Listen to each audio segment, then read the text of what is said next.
tardes, bienvenidos a su programa Impacto Social. Y el día de hoy les recuerdo que estamos en vivo desde la Ciudad de México.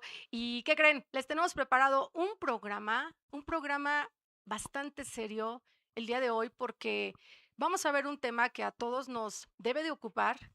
Y por supuesto, en este momento, hasta ahorita, por las cifras que yo les voy a decir, nos preocupa porque estamos hablando de las desapariciones en la Ciudad de México. Entonces, nosotros tenemos aquí un reporte donde dice que han crecido un 203% en la última década y han habido 4,114 personas no localizadas hasta ahora. Y bueno, en tan solo el año pasado, que fue el año 2025, ha seguido sin ninguna estrategia y sin ningún resultado. En el sexenio pasado hemos visto que el fenómeno se disparó alarmantemente y bueno, entre 2015 y 2025, los pasados 10 años, han aumentado la violencia letal en un 68,2%. Y esto son cifras que verdaderamente nos preocupan a toda la población porque evidentemente cualquiera de nosotros puede ser víctima en cualquier momento de alguna de estas cifras. Y para el día de hoy tengo con nosotros en este programa al doctor Esteban Jiménez Montalvo y al maestro Diego Velasco, a quien les doy la más cordial bienvenida para que hablemos justamente de por qué tantas desapariciones y cómo podemos hacer para que seamos menos. Doctor, muchísimas gracias por estar en este programa. Maestro, muchas gracias por venir al programa. Y bueno, estas cifras verdaderamente son alarmantes. La última década ha estado impresionantemente, y no son cifras infladas, son cifras que verdaderamente nos preocupa a la ciudadanía. Y bueno, ¿por qué está pasando este fenómeno, en este país? Debemos de comenzar, buenas tardes a todos, a platicar y entender que estamos en presencia de un fenómeno, desafortunadamente de un fenómeno social. Esta situación se ha generalizado en toda la República. Hablabas al inicio de las estadísticas respecto de la Ciudad de México. Sin embargo, en todo el país han aumentado las desapariciones de personas. ¿Qué es lo que debemos entender nosotros por desaparición de personas? La intervención de algún ente del Estado, de alguna autoridad del Estado, que eso es lo grave. Al momento en que vemos esta forma de tipificar los delitos, nos damos cuenta que inclusive se está actualizando la intervención respecto de autoridades, de la misma autoridad interviniendo en la desaparición de las personas. Entonces, en un primer momento tendremos que hablar de la desaparición forzada, que es aquella que se comete con la intervención de un servidor público de una autoridad o con la autorización o el apoyo de esa autoridad. ¿Y cuál es el resultado? Pues que desconozcamos el paradero, dónde está la persona. Y la siguiente situación, que es la desaparición cometida por particulares, donde interviene un particular el cual priva de la libertad a la persona y desconocemos de igual manera su paradero. Entonces, bajo estas dos vertientes, ¿qué es lo que tenemos? La intervención por parte del Estado en esta situación, en el incremento de este fenómeno social, y como tal entonces el aumento en los estados que integran la República Mexicana. A partir de ello entonces sí podemos hablar en este momento, hablabas tú de cifras de 2015 a 2025, de un fenómeno social que ha ido incrementando. Y aquí lo más importante es verificar cuál es la forma en la que nosotros los ciudadanos podemos ayudar a la prevención de este tipo de situaciones, y luego entonces también cómo, interven- cómo intervenir dentro de la operación para llevar a cabo la investigación respecto de el paradero de las personas desaparecidas. Entonces, en términos generales, partiría de establecer, estamos en presencia de un fenómeno social. ¿Qué tal, Arlen? Buenas tardes a todo tu público. De antemano, gracias por la invitación y sobre todo con este fenómeno social que ya empieza a abordar aquí el doctor Esteban. Te doy datos generales sobre la cifra de desaparecidos. En el 2025 tenemos más de 133,000 personas desaparecidas cuantificadas. Adicional a ello, tenemos que el 87% de los casos activos al día de hoy son personas desaparecidas por personas particulares. Al día de hoy, en la República Mexicana tenemos de 10 a 13 reportes de personas desaparecidas. 25 de ellas son mujeres y de ese 25%, el 65% son menores de 20 años, estas mujeres.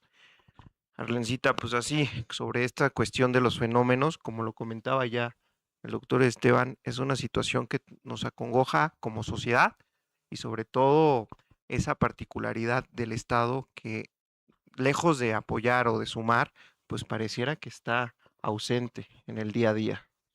Exactamente, justamente estábamos nosotros dando, bueno, sí, los datos, yo únicamente me refiero a la Ciudad de México, pero sí, evidentemente esto es en todo el país, es una situación preocupante. Y bueno, nosotros como ciudadanos tan endebles que somos cuando vamos caminando por la calle, ¿qué es lo primero que podemos hacer como víctimas de este fenómeno que se está dando pues, todo el tiempo, ¿no?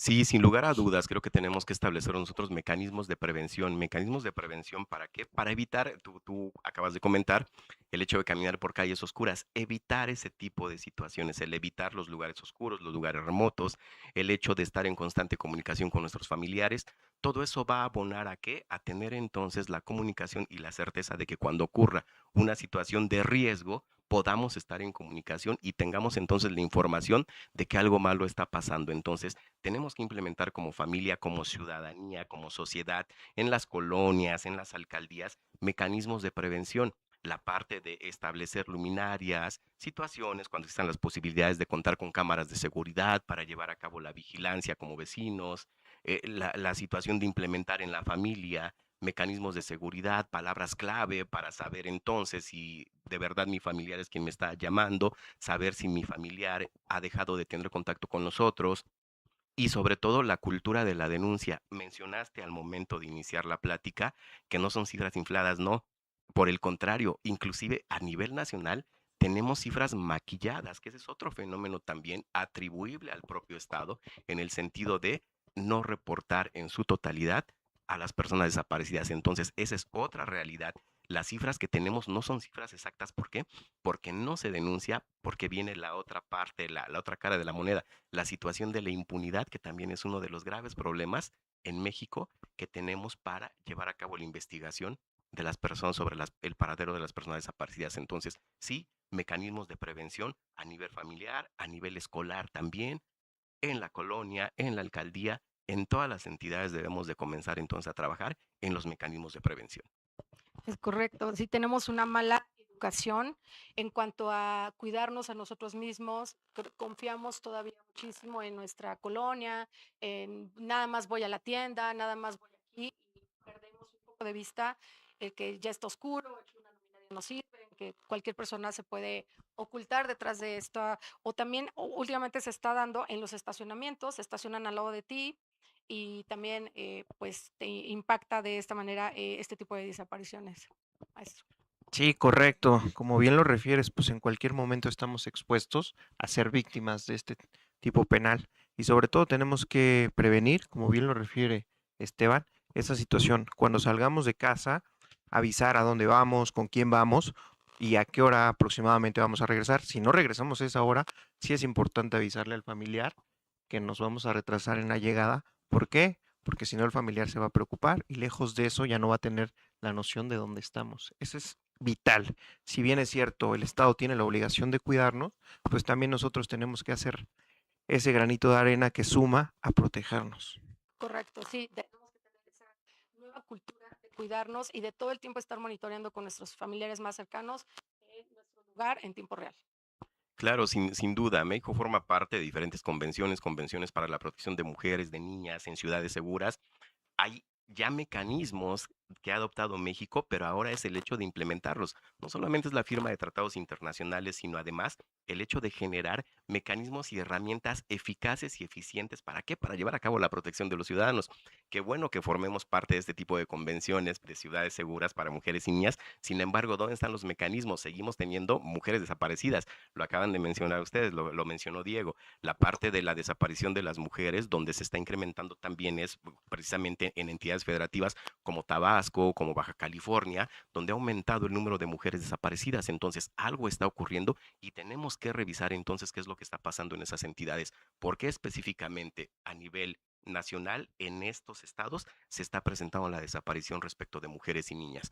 ¿Qué es lo que sucede? Hay un porcentaje también muy alto en el sentido de cuando los desaparecidos son niños, son adolescentes, la mayor parte de las ocasiones entonces, ¿qué es lo que sucede? Encontramos o se localizan a las personas pero sin vida. Entonces, es otra parte. Tenemos que revisar y comenzar a analizar desde un aspecto criminológico qué es lo que está sucediendo y por qué cuando las personas desaparecidas son niños, son adolescentes, se les priva de la vida. ¿Qué es lo que está pasando ahí? ¿Cuál es este punto donde una persona es capaz de privar de la libertad a un niño, pero además privarlo de la vida? ¿Qué es lo que está pasando en la sociedad? Por eso desde el inicio comencé generando este comentario en el sentido de se trata de un problema social. ¿Qué es lo que está pasando con nuestra sociedad? ¿De dónde una persona saca las fuerzas para llevar a cabo la privación de la vida de un niño, además de desaparecerlo? Entonces, es una situación interesantísima que tenemos que estudiar. Justamente el pasado fin de semana, este pasado fin de semana, en el Estado de México, solo en el Estado de México, se reportaron 9 desapariciones, las 9 de adolescentes. Creo que fueron 4 niños y las demás niñas. Es un fenómeno que, por supuesto, los que pudiéramos tener hijos adolescentes, o los padres que tienen hijos adolescentes y que tienen que regresar solos de la escuela y demás, pues sin duda es un problema alarmante que como padres de familia de verdad estamos a veces total y absolutamente pues en estado de indefensión. ¿Qué podemos hacer?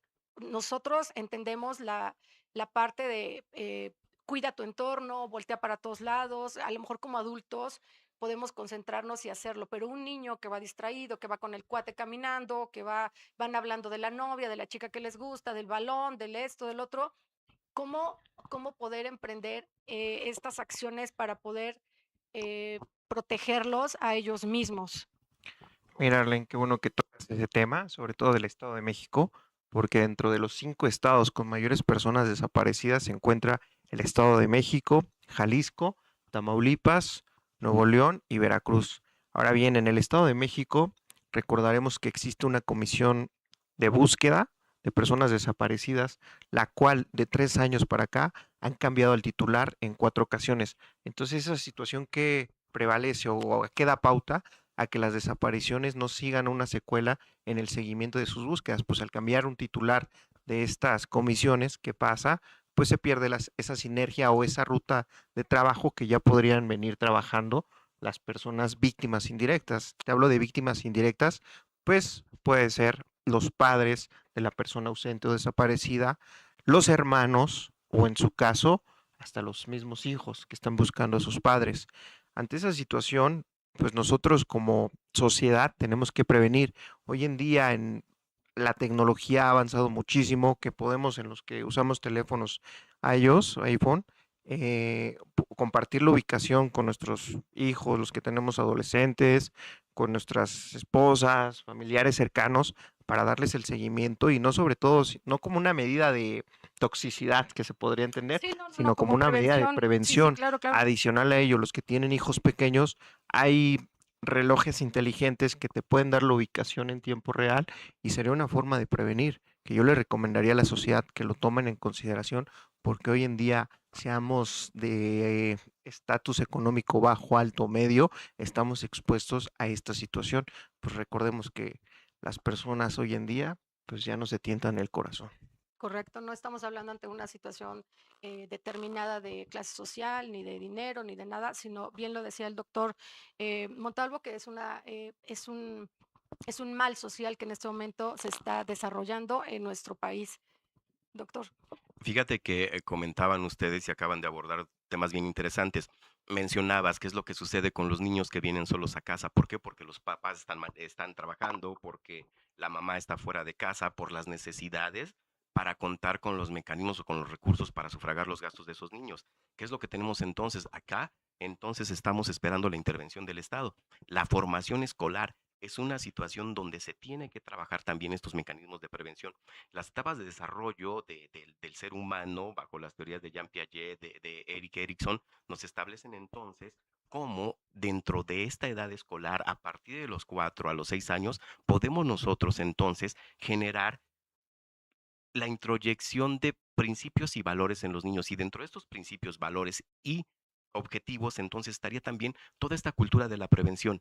Por eso aquí entonces solicitamos y se requiere entonces la intervención del Estado. ¿Para qué? Para llevar a cabo un análisis social, antropológico, social respecto de la formación de nuestros niños en edad escolar. ¿Para qué? Para hablar justamente de esto. Tú nos decías, bueno, los niños van distraídos, van jugando. Sí, solo que si introyectamos en esto, en ellos, en esta etapa de su formación, esta cultura de la prevención, podrán ir jugando, pero también podrán ir atentos. Entonces, es necesario comenzar a trabajar con ellos en estas etapas de formación, en estas etapas de desarrollo. Diego acaba de mencionar otra situación importantísima, la cuestión de los nombramientos respecto de los comités de búsqueda, las comisiones de búsqueda, que es lo que tenemos también, se ha politizado ese tipo de nombramientos. Entonces, esta politización de los nombramientos trae aparejada esta falta de resultados de la que habló el maestro Diego. Por eso entonces tenemos problemas al momento de entrar a la integración, a la investigación de una carpeta respecto de la desaparición de una persona. La falta de conocimiento de los protocolos, a pesar de que estamos en presencia y de la creación de fiscalías especializadas, la falta de conocimiento de los protocolos, la falta de conocimiento respecto de las actuaciones y del marco de legalidad en el que se deben de conducir, también forma parte de esta problemática que nos lleva entonces a la falta de integración de las investigaciones, y ello trae como consecuencia entonces el otro fenómeno, la impunidad respecto de las personas que intervienen en este tipo de comisión de delitos. Es correcto, y aparte es desesperante los tiempos. Tú vas a la agencia del Ministerio Público y para que la persona pueda ser considerada desaparecida, te dicen que tenemos que esperar alrededor de 48 horas, cuando dentro de 48 horas posiblemente el menor o la víctima o quien sea desaparecido posiblemente ya no esté con vida. Entonces, ante esa situación, doctor, ¿qué podemos hacer para acortar esos tiempos de búsqueda? Sí, sin lugar a dudas, aquí la parte de las 48 horas no es un requisito para considerar que la persona ha sido desaparecida. Esta parte que de pronto nos genera el Ministerio Público no es de esta manera. Las primeras 48 horas son esenciales. ¿Para qué? Para contar con medios de prueba, con datos de prueba, con informes, con investigaciones completas, para solicitar una cámara, para buscar a los vecinos, para encontrar un testigo. Entonces, esta situación de que debemos esperar 48 horas, la ley no lo marca, la ley no está previendo que tengamos que esperar 48 horas. ¿Para qué? Para iniciar la búsqueda de la persona. Entonces, cuando nosotros como ciudadanos acudimos a reportar la desaparición de una persona, el Ministerio Público tiene obligación de dar inicio a esta búsqueda. Entonces, no es necesario que esperemos esas 48 horas. Esto sí tenemos que exigírselo al Ministerio Público, el iniciar con estas búsquedas, porque, insisto, cuando damos el aviso de manera oportuna, los elementos de policía de investigación pueden trasladarse al lugar, pueden localizar testigos, pueden localizar cámaras. Ahora la mayoría de las personas en nuestra ciudad cuentan con teléfonos, la mayoría de las personas pueden grabar qué es lo que está sucediendo. Entonces eso nos puede dar un dato, eso nos puede dar información valiosa respecto de placas, respecto de personas que intervienen. Entonces esto es importantísimo. ¿Qué es lo que tenemos que hacer? Denunciar, denunciar de inmediato, y la autoridad tiene obligación de comenzar la búsqueda de la persona. Es correcto, qué terror se vive en estos momentos, vivimos en estos momentos con nuestros familiares y con todas las personas. Adelante, maestro. Sí, correcto. Mira, retomando un poquito lo que mencionaban con anterioridad respecto a la impunidad, pues ¿qué genera estos actos de impunidad? Pues la aparición o creación de colectivos de búsqueda que en un primer momento pues se crean con el objeto de garantizar, de apoyar, de acompañar a los familiares de la persona desaparecida para que la fiscalía comience con sus trabajos. Ese sería el objeto sano, pero debemos de ver que existe también un trasfondo de ello que involucra ya no ese objeto sano, sino un objeto lucrativo para esos colectivos de búsqueda, que son lamentablemente un mal necesario porque ayudan a la sociedad, pero a la vez se convierten a veces en un cáncer. Adicional a ello, pues todo esto se origina por parte de la autoridad que, si bien es cierto, existen protocolos Ujú. unificados para las búsquedas, como el que anunciaban ayer la presidenta, que fue publicado en el Diario Oficial de la Federación, haciendo reformas y adiciones al protocolo publicado en el 2020, pues sí, es muy bonita la ley, lo establece, pero para materializarlo es lo complicado, desde que no existe presupuesto, desde que los servidores públicos no se encuentran preparados, capacitados, y no por ellos, sino porque el Estado no les brinda esa capacitación y les falta un poquito de empatía para poder ejercer adecuadamente y correctamente la ley, lo que se establece. Totalmente de acuerdo, y además es una situación que nos tiene muy frustrados como sociedad porque no podemos avanzar y entiéndase que cada minuto que el hijo o la hija está desaparecida para un padre es una eternidad. Entonces, esto sí es una situación de verdad alarmante, doctor, y como sociedad estamos muy en desventaja, creo. Sí, sin duda, definitivamente. Diego acaba de tocar un tema muy importante, la parte de los colectivos, que decíamos, sí, en un inicio comienzan entonces con un mecanismo, ¿para qué? Para generar este acompañamiento. Pero ahora, ¿qué es lo que sucede? Tenemos entonces también que tener esta empatía con los mismos colectivos y revisar entonces, irlos guiando. ¿Para qué? Para que estas actuaciones que lleven a cabo también se encuentren dentro de un marco legal. Hemos escuchado nosotros muchos noticieros, mucha información en el sentido de que un colectivo localizó una fosa, de que un colectivo localizó un inmueble, de que se localizaron entonces indicios, evidencias, pero ¿qué es lo que sucede? Cuando miembros del colectivo que no tienen esta formación de investigadores entran a una escena del crimen, entran a un domicilio, localizan alguna fosa, ¿qué es lo que sucede? Todo esto se puede contaminar. Y si hay contaminación, entonces estamos abriendo la puerta. ¿Para qué? Para que una defensa pueda hablar entonces de actos ilícitos, de actos ilegales, y que esto dé al traste con una buena investigación. Entonces, aquí es muy importante que el Ministerio Público tenga esta capacitación, que el Ministerio Público entienda primero qué es lo que tiene que investigar, porque es parte de la problemática. Todos dicen que el tipo penal de desaparición es muy complejo, tiene sus complejidades. ¿Por qué? Porque entonces tenemos que irnos a conceptos, a elementos del tipo penal de valoración jurídica, cultural, que se tienen que revisar por parte del Ministerio Público y a partir de ello saber qué es lo que tiene que investigar. ¿Qué es lo que voy a investigar? ¿Para qué? Para localizar a una persona, para saber entonces si la persona fue desaparecida o si la persona está perdida, está extraviada. Entonces, tenemos que partir de ello y desde ahí comienza esta capacitación hacia las autoridades y luego entonces ayudarnos de los colectivos, sí, pero generando entonces los mecanismos para acotar la intervención de los colectivos. El colectivo no se puede meter a un domicilio a mover las cosas, a revisar, a tomar fotografías, tomar videos. ¿Por qué? Porque esto entonces expone a las personas responsables de estos delitos. Y si hay una exposición de esa persona responsable del delito, ¿eso Se qué contamina. significa? Que está contaminado y que hay entonces una violación a su presunción de inocencia. Y si nos vamos entonces a los términos meramente legales, ¿qué es lo que sucede? Estaríamos generando una violación a los derechos humanos de esas personas, cuando de lo que se trata es precisamente de investigar y de sancionar a esas personas, pero todo ello dentro del marco de legalidad. Entonces, es muy importante abordar estos temas, es muy importante acotar aquí la intervención de los colectivos. ¿Para qué? Para evitar que ese objetivo inicial se pierda, se politice y entonces se conviertan en cotos de poder los colectivos.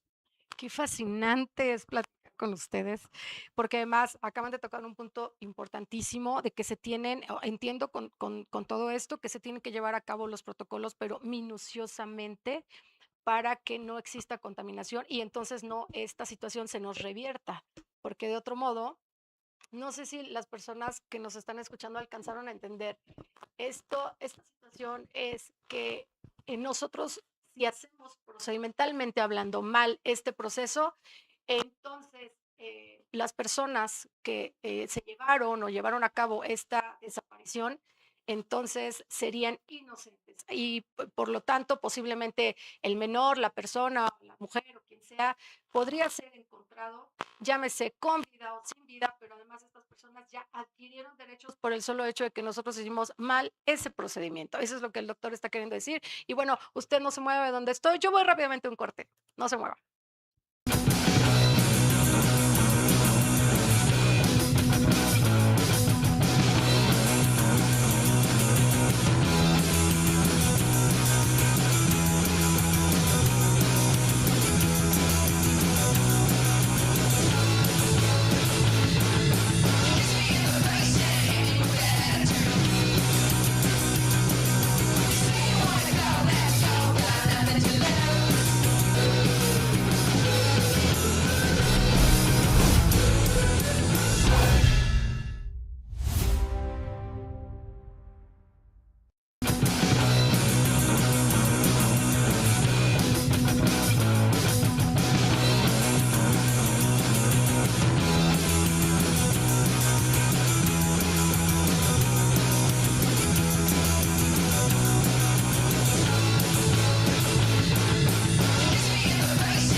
y estamos de vuelta con el doctor Esteban Jiménez Montalvo y con el maestro Diego Velasco, hablando de este terrorífico tema que es la desaparición y que todos como sociedad estamos expuestos cada día, cada hora y cada minuto en esta ciudad y por supuesto en este país.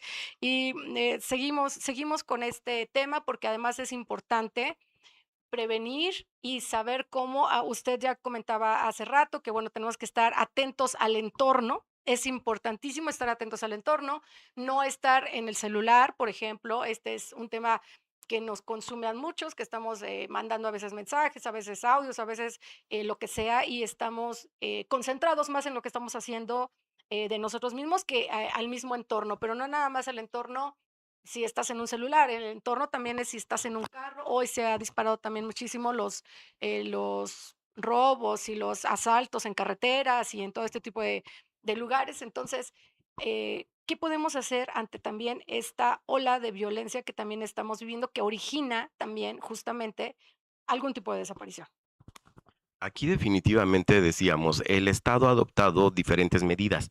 Necesitamos eficientarlas. Necesitamos entonces que en un primer momento el Estado reconozca este derecho que tenemos a una vida libre de violencia por parte de las mujeres, el derecho que tenemos a un entorno social adecuado para desarrollarnos. Estamos hablando bajo estos conceptos de lo que se llama dignidad humana, de que yo necesito lo mínimo. ¿Para qué? Para desarrollarme adecuadamente. A eso nos referimos cuando hablamos de dignidad humana, de esos elementos básicos esenciales, y dentro de esos elementos básicos esenciales es contar con la certeza de que puedo salir a la calle y de que voy a regresar a mi domicilio sin tener ningún problema. Entonces, en ese primer punto, el Estado ha generado, ha adoptado diferentes mecanismos, diferentes medidas. El Estado mexicano forma parte de diferentes convenciones dentro de las cuales se establecen mecanismos de prevención, como cuál es la capacitación para las personas que investigan, es decir, para el Ministerio Público, la capacitación para jueces, que son aquellos que imparten justicia respecto de personas desaparecidas o de personas involucradas con la desaparición de personas, y a partir de ello entonces la intervención de la sociedad es otro de los puntos que se maneja en las convenciones de la Organización de las Naciones Unidas. Esa intervención de la sociedad, ¿cómo viene? A partir entonces, decíamos, de esta preparación de nuestros niños, de esta preparación de nuestros entornos respecto de tomar medidas preventivas. Entonces, ¿cómo tomo medidas preventivas? Decíamos, a partir entonces de no ir a lugares donde existe un riesgo, donde evidentemente vamos a tener un riesgo. ¿De qué lugares estamos hablando? Bueno, de zonas remotas, de zonas alejadas. Estamos hablando también de lugares concurridos donde existan drogas, donde exista alcohol. Entonces, esa parte también es una situación que debemos de cuidar. ¿Por qué? Porque definitivamente genera esta oportunidad y vamos elevando esa posición de riesgo en la que nos estamos colocando cuando nosotros acudimos a lugares de alto riesgo. Entonces, evitar lugares de alto riesgo. Hacer entonces estas pláticas, estas reuniones familiares, ¿para qué? Para explicar a nuestros hijos, para explicar a nuestros familiares cuáles son los riesgos que se corren al acudir a este tipo de reuniones, al acudir a estos lugares donde se encuentran otras situaciones de peligro, como decíamos, las drogas, el alcohol, prostitución, drogadicción. Toda esta parte tenemos que evitarla. Entonces, eso forma parte de esos mecanismos. Doctor, y también antes de iniciar este programa hablábamos de una cosa muy sencilla para todos, que es tener y que exista una palabra clave en todo esto como familia. eh, Creo que tenemos que tener ese intercambio de la palabra clave con nuestros miembros de la familia de más cercana, ya que esto nos va a dar pauta a dar una buena ejecución en el protocolo de investigación. ¿Qué más nos pueden platicar acerca de la importancia de esta palabra clave, que sin duda es, digamos, básica para las personas para todos? Yo creo que todos, o sea, no, estamos todos expuestos y todos tenemos que tenerla y manejarla y saberla manejar. Claro, sin duda, este es un mecanismo que pareciera muy simple, que de pronto pareciera que no nos va a aportar gran cosa. Sin embargo, es una cuestión esencial al momento de poder corroborar que la persona, que nuestro familiar, efectivamente se encuentra en una situación de riesgo. Estas palabras clave nos van a servir para que, para confirmar y corroborar la identidad de la persona con la que me están diciendo que está privada de la libertad, con la persona que me están diciendo que está desaparecida, para saber entonces si mi familiar efectivamente está en una situación de riesgo. Entonces, tenemos que comentarlo con nuestra familia más cercana, tenemos que establecerla y tenemos entonces que acostumbrarnos a utilizarla. Tenemos entonces nosotros que establecer estos protocolos familiares. ¿Para qué? Para la protección de cada uno de los miembros de la familia. A partir de ello, entonces decíamos, y tú lo acabas de engarzar perfectamente, con esto que es lo que tengo, la certeza de que mi familiar sí está en una situación de riesgo y sin duda alguna entonces dar el inicio a qué, a esta noticia criminal para que la autoridad entonces ahora tenga la parte de su trabajo, tenga la parte de su intervención y comenzar entonces nosotros con una investigación. Al momento en que podamos confirmarle a la autoridad que ya corroboramos a partir de esta palabra clave que efectivamente nuestro familiar está en riesgo, que efectivamente nuestro familiar ha desaparecido, entonces con esto podemos tener la certeza de que es necesario el inicio de una investigación. Es correcto. Y qué terror. Adelante, maestro. Mira, un ejemplo muy básico podría ser nosotros en comunicación con la familia, es decir, si nos marcan y estamos en una situación de riesgo, ya sea mañana, tarde, día, noche, comentarle a nuestro familiar en ese momento, oye, ya voy camino a la casa, vamos a leer hoy en cuanto llegue. Como es una actividad que muy comúnmente no hacemos los mexicanos, se entendería muy tácitamente que es algo que no te gusta, entonces ya es el alerta de hoy porque quiere hacer esto. Pero previamente tiene que haber el acuerdo con tu familiar, decirte, cuando yo te conteste y te diga que vamos a hacer algo que a mí no me gusta o que no es parte de nuestra rutina, ponte sobre alerta porque algo está sucediendo y no comentes más allá. Si no, de inmediato avisa a la autoridad que estoy en peligro y que mencione esta situación. ¿Ya vieron qué buen ejemplo? Sí, porque además posiblemente tienes al lado a una persona que te está amedrentando, posiblemente tienes al lado a alguien que te está apuntando con una pistola en la cabeza y te está diciendo que llames a tu casa, que des aviso o lo que sea, y tú ya sabes cómo manejar esta situación para poner sobre todo a salvo al resto de tu familia. Y también les quería preguntar, ¿algún número de pronto, rapidísimo, que puedan empezar los familiares que se encuentran en casa? eh, que no puedan salir tal vez a ir a un ministerio público, algún número donde puedan reportar esta situación, hora, lugar, ubicación, etcétera, para ir avanzando en este tipo de investigación. Sí, sin duda, los servicios de emergencia, el 911, es el número que todos conocemos y en el cual podemos llevar a cabo el reporte de esta situación. ¿Por qué? Porque esto nos dará la pauta para, decíamos, para el inicio de una investigación. A partir de ello, entonces, tenemos que hablar ya del siguiente aspecto, que es la integración de una investigación en una carpeta por desaparición de una persona. Por eso decíamos, ¿qué es lo que tenemos que hacer? Contar con cámaras de seguridad. ¿Qué es lo importante aquí? Darle ese viso de legalidad y generar la obtención de este tipo de mecanismos, de este tipo de pruebas, desde un aspecto legal. No es solamente que yo vaya y le pida a mi vecino una cámara de seguridad. Necesitamos cumplir con un protocolo. Cuando identificamos una cámara de seguridad del C5, una cámara privada de nuestros vecinos, ¿qué es lo que tenemos que hacer?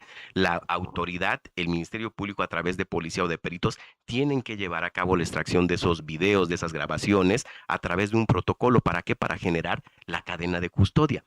A partir de la generación de cadena de custodia, tendremos la certeza sobre la legalidad del origen de esa información, de esa grabación. Y a partir de ello, entonces, dar intervención a nuestros peritos, a nuestros policías, para que lleven a cabo el análisis de los mismos e ir documentando los resultados.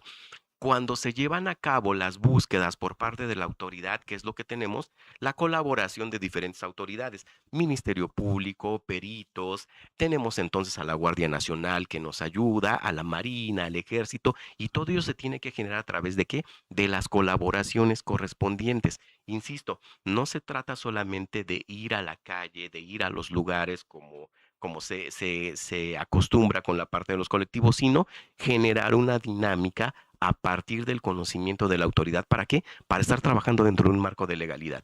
Si estamos trabajando dentro del marco de legalidad, todas las pruebas que se obtengan, todos los indicios, tendrán precisamente ese contexto de legalidad y podrán ser utilizados en juicio. Si no damos este contexto de legalidad, entonces corremos el riesgo de que se excluyan esas pruebas y que pueden ser pruebas súper relevantes para poder entonces localizar a la persona y sobre todo para generar la responsabilidad de quien llevó a cabo la desaparición de una persona. Es correcto, sí. Adicional a lo mencionado por Esteban, es importante recalcar y sobre todo hacerle del conocimiento a tu público, Arlen, que existen fiscalías especializadas en delitos de personas desaparecidas o ausentes. Ello a fin de que de realizar las acciones meramente básicas y relevantes dentro de las próximas 48 horas de que se tiene conocimiento de que la persona se encuentra ausente o desaparecida. Ello porque, si bien es cierto, uno como ciudadano puede acudir a la fiscalía más cercana de su domicilio, también está la fiscalía especializada en la cual van a brindar la atención necesaria y sobre todo con el protocolo de búsqueda, con una atención psicológica, con una búsqueda ya segmentada y sobre todo con una prospección anticipada, con una línea de investigación de, si la persona desaparecida, el último momento que tuvimos razón de ella fue cuando se encontraba con su pareja, pues de ahí empezar la línea de investigación, acudir con el domicilio, al domicilio de la pareja, a donde estuvieron cenando, donde fueron a comer, para dar ese seguimiento y esa secuela.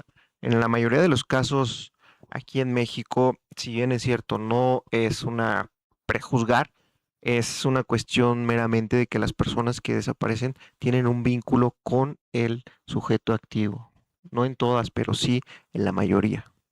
Eso es una historia de terror que, por supuesto, como sociedad nos inquieta, y pero aparte, lo que acaban de decir los abogados es totalmente cierto. Lo importante es llevar a cabo este protocolo de la manera más exacta para que primero no se rompa y no se contamine la cadena de cuidado, porque estas pruebas pueden ser vitales para encontrar a nuestro familiar. Entonces, sí es importante que se dé aviso a las autoridades y que esas autoridades empiecen y emprendan las acciones legales de acuerdo al protocolo que se está comentando en este momento.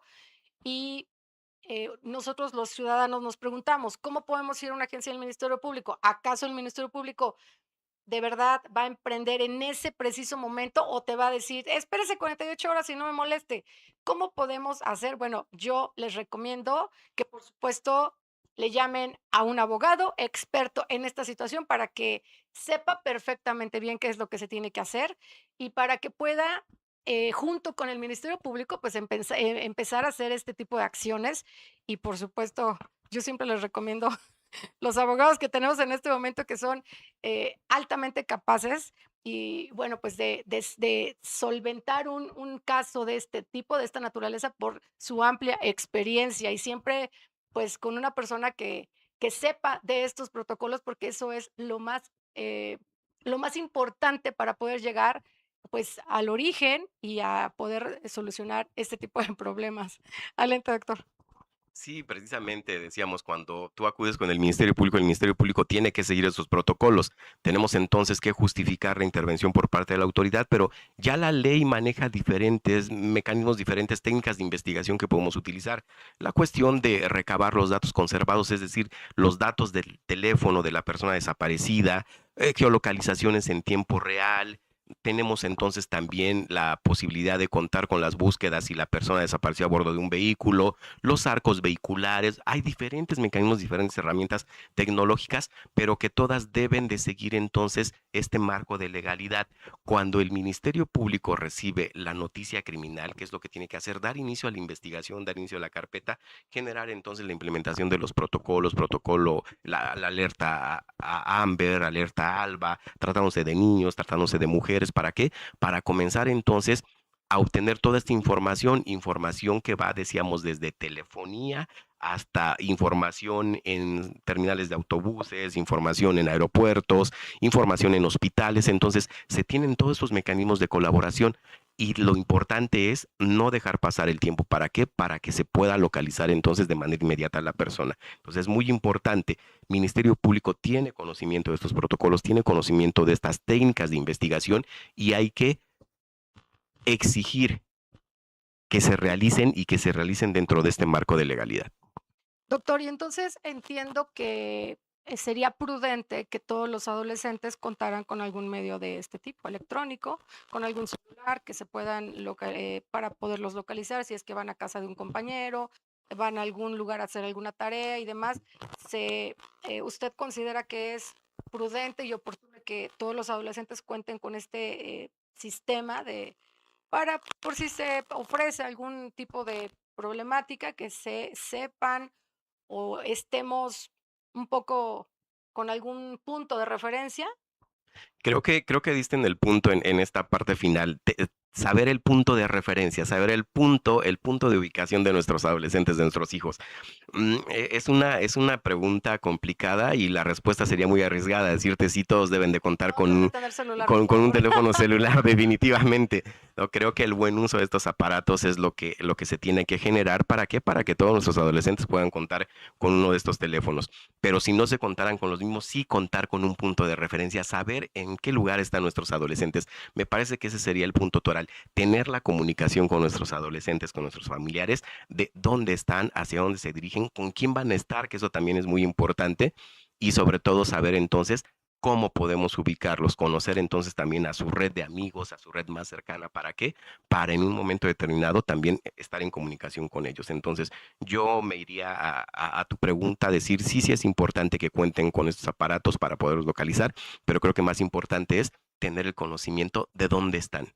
Claro, y la comunicación siempre con los adolescentes es básica. Si yo te dejé en un punto, pero tú te fuiste a otro punto, no hay ningún problema, solo avísame para siempre estar al pendiente y ver qué ruta seguiste y no, como bien decía el maestro Diego Velasco al principio, no es por hostigar, no es por estar invadiendo esa privacidad de nuestros adolescentes, sino más bien es por si se suscita una problemática de esta naturaleza, saber de qué hilo tirar. Entonces, yo creo que sí sería importantísimo esa comunicación con nuestros chicos.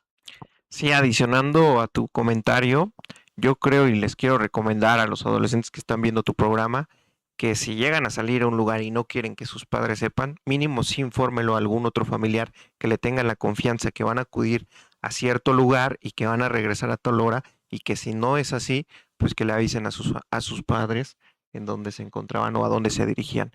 Ellos, sobre todo, para que hacerles más corta esa búsqueda a los padres, a los familiares que hoy están en ese peregrinar de encontrar a su familiar desaparecido.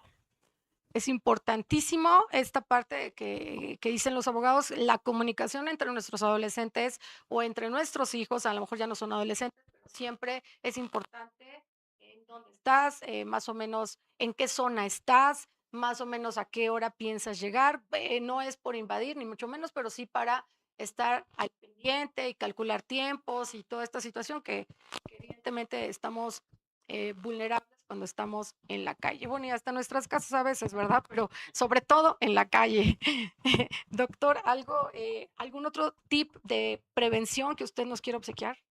Sí, definitivamente, ¿no? La parte de la comunicación es lo más importante. La comunicación va a ser lo más importante en este sentido.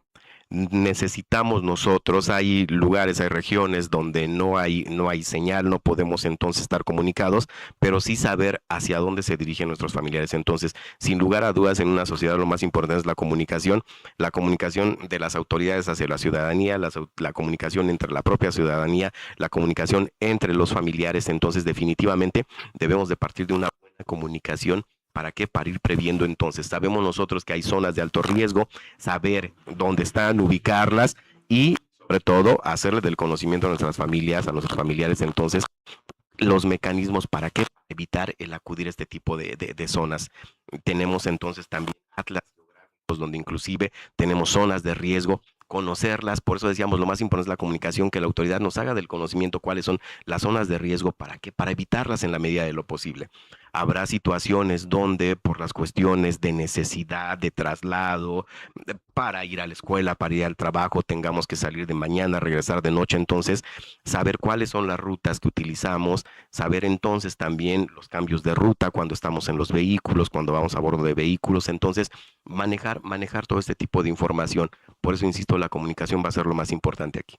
Doctor, una pregunta, ¿de qué manera podemos nosotros como ciudadanía exigir o solicitar a la policía o a las autoridades de que nos obsequien estas vías de donde hay alta peligrosidad, donde nos digan, más o menos nos orienten por dónde sí, por dónde no, por dónde hay más incidentes, por esta situación? ¿Cómo podemos nosotros solicitarlo a las autoridades, porque esto evidentemente no lo dan a la ciudadanía tan fácilmente. Entonces, ¿cómo podríamos nosotros accesar a esa información? Tenemos diferentes mecanismos. El derecho de petición es uno de ellos. Yo como ciudadano puedo dirigir un escrito hacia la autoridad solicitándole esta información, pero también tenemos a los comités de participación ciudadana. Entonces, el Comité de Participación Ciudadana es justamente el ente, el mecanismo, la vía a través de la cual voy a poder solicitar este tipo de información y voy a poder estar en contacto con la autoridad. Entonces, tenemos que generar esta participación ciudadana, una cultura de participación ciudadana. De pronto las personas que pertenecen a estos comités entonces solamente se conocen entre ellos, los demás no los conocemos, no sabemos qué hacen, no sabemos a qué se dedican, no sabemos entonces qué es lo que están haciendo por la comunidad. Es importante tener el contacto con los comités de participación ciudadana para exigir justamente esto que tú nos estás diciendo, la respuesta adecuada, la respuesta atinada de la autoridad a partir entonces de la intervención y de la participación ciudadana. Correcto. Bueno, ya escuchó usted que se tiene que, si no existe en su colonia, en su cuadra o en su municipio, este tipo de personas que se dedican a brindar este apoyo, bueno, pues entonces ustedes ya saben, de acuerdo al derecho de petición, pueden ustedes solicitar a las autoridades que les puedan brindar esta información con el fin de que nos cuidemos entre todos. Y bueno, pues además de cuidar que el vecino se estacionó mal o que si el perrito no hizo sus necesidades en el pasto y tal y tal y tal, además de preocuparse por todo eso, preocupémonos también por la seguridad de nuestras calles, por la seguridad de nuestra familia. Y bueno, pues esa es una ventana que también pudiéramos abrir para nosotros mismos y para, bueno, protegernos a nosotros mismos. Doctor, maestro, perdón, algo que desee agregar. Adicional a ello, se pueden acercar también a los sectores de la Secretaría de Seguridad Ciudadana a efecto de solicitarles cuáles son los puntos o focos rojos que se encuentran cerca de sus colonias. Es correcto. Y bueno, a mí me encantaría, si los abogados me lo permiten, que pudieran ellos obsequiarnos sus redes sociales, si tienen algún número telefónico del despacho donde ustedes están, para que las personas, si tienen algún problema de esta naturaleza, sepan, por lo menos tengan algún apoyo jurídico y una muy buena orientación. Ellos les van a saber decir si se presentan en una situación así, por desgracia o algo así, ellos les van a saber orientar, les van a saber dirigir esta situación para justamente lo que hablábamos hace rato, de no contaminar este tipo de pruebas y demás. Y entonces nos obsequia sus números telefónicos. Claro que sí, nos pueden contactar directamente al número de celular 55 69 13 32 08 y ya sea de igual forma vía WhatsApp al mismo número. Es correcto, doctor. Sí, por mi parte sería el número telefónico 55 18 07 93 75. En ese número estamos pendientes las 24 horas para atender a cualquier persona que tenga la necesidad de una asesoría. Y bueno, pues a mí no me queda más que despedir este programa, como siempre, agradeciendo infinitamente su atención y su preferencia. Ya sabe, si le gustó este programa, compártalo con todas las personas que usted considera que les puede servir, sobre todo los lineamientos que vimos hoy, todos los consejos que nos obsequiaron el día de hoy los licenciados.